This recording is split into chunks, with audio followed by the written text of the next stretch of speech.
Jason, come in. It's so good to see you. You too, Professor. Thanks for meeting with me. No problem. Have a seat.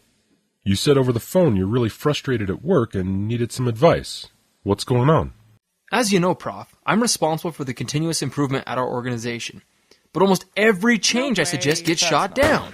I used to love my job, but the resulting disharmony with my coworkers is now so bad that I'm actually considering a new job offer. I don't know if I should accept this job or hang in there.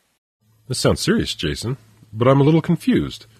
Surely people resisting change is nothing new to you, right? I mean, people have probably been resisting change since the invention of the wheel. That is abysmal. I feel a lot like that guy. We both had ideas shot down that we thought could make things better, faster, cheaper, and easier for everyone. I've always been interested in why we all sometimes make changes that are bad for us, or why we sometimes resist making changes that we probably know will be good for us. Let's use your specific case to try to answer these two questions. Sure, but how do we start? We can use Benjamin Franklin's pro-con method, which he first described in a letter he wrote to a friend in 1772, who had a dilemma similar to yours. What advice did he give his friend? Franklin told his friend that he couldn't help him decide what to do, but could share his own method for how to make such difficult decisions. He suggested taking a page and drawing a line in the middle. On the top part, you write the pros or upside of the change, and below, the cons or the downside of the change. To reach a final decision, you check whether or not the arguments for the change outweigh the arguments against the change. I've already done this, Prof. Maybe not on paper, but in my head, and I still come out stuck. Not writing it down is your first mistake.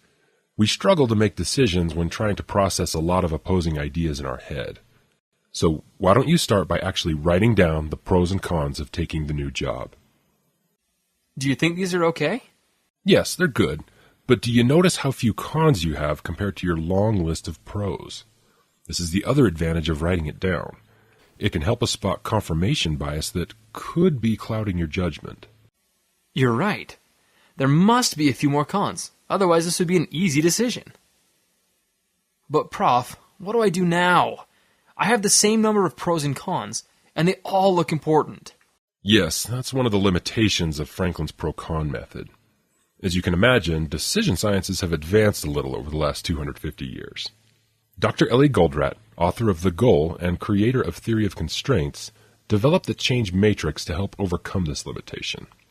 How does this method work? It builds on Franklin's method by asking us to consider the pros and cons of not changing. This provides additional insight for either making a good decision or better understanding the causes of a bad decision. Okay, but aren't they just opposites of each other? Not necessarily. To clearly differentiate the four assumptions or forces that impact our decisions, Goldratt used a simple story. Suppose you're standing at the base of a mountain, and you have to decide whether or not to climb it. Climbing the mountain represents the change we are considering. On top of the mountain is a pot of gold. This represents our assumption about the pros or future upside of making a change. So what are the cons, or future downside?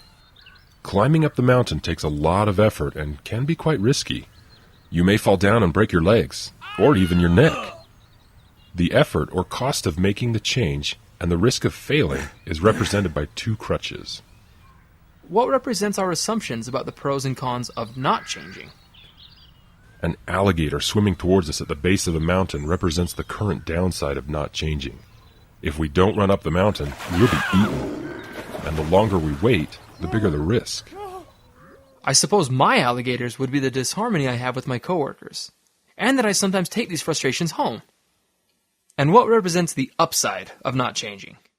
The positive of the status quo is represented by a mermaid.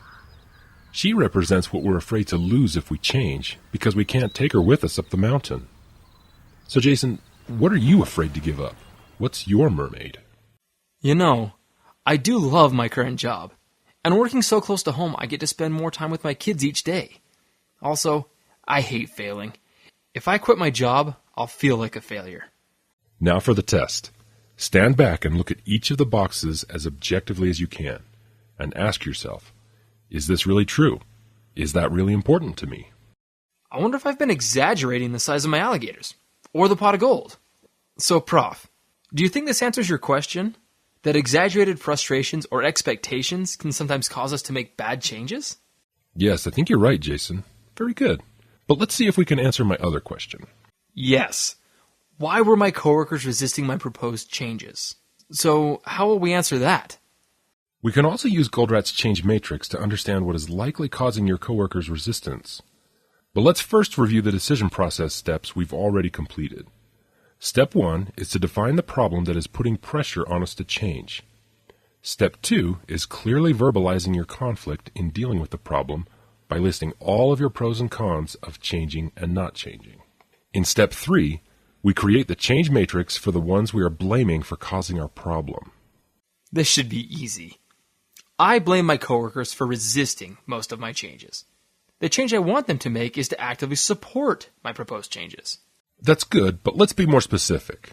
Which of your proposed changes did you really think they would support, but didn't?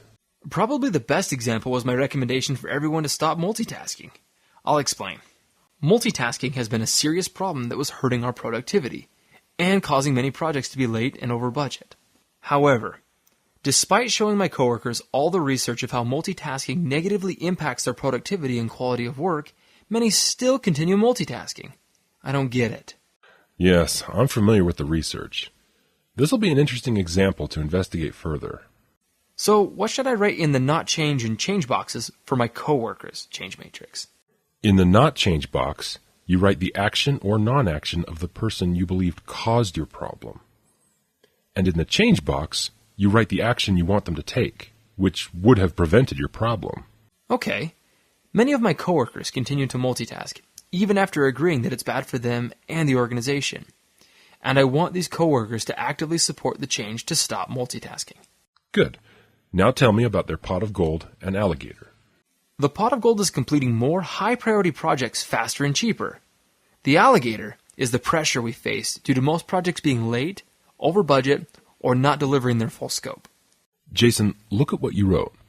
Aren't these the alligator and pot of gold for the organization rather than for your coworkers? This is a common mistake we make when trying to convince people to make a change. We focus on what's in it for the organization, not always on what's in it for the people whose support we're trying to gain. So try to put yourself in their shoes. What do you think they will say was their pot of gold and their alligator for stopping multitasking? I guess they would say that the upside for them will be less stress and actually getting more work completed, because they can focus on one thing at a time. Yes, that sounds better. And what about their alligator? Is there really a major downside if they don't stop? Maybe not. I think my coworkers would say their alligator is the constant risk of layoffs, because we're not meeting milestones, and maybe just feeling so overwhelmed because they're working on so many things at the same time. Very good. But now for the more challenging boxes.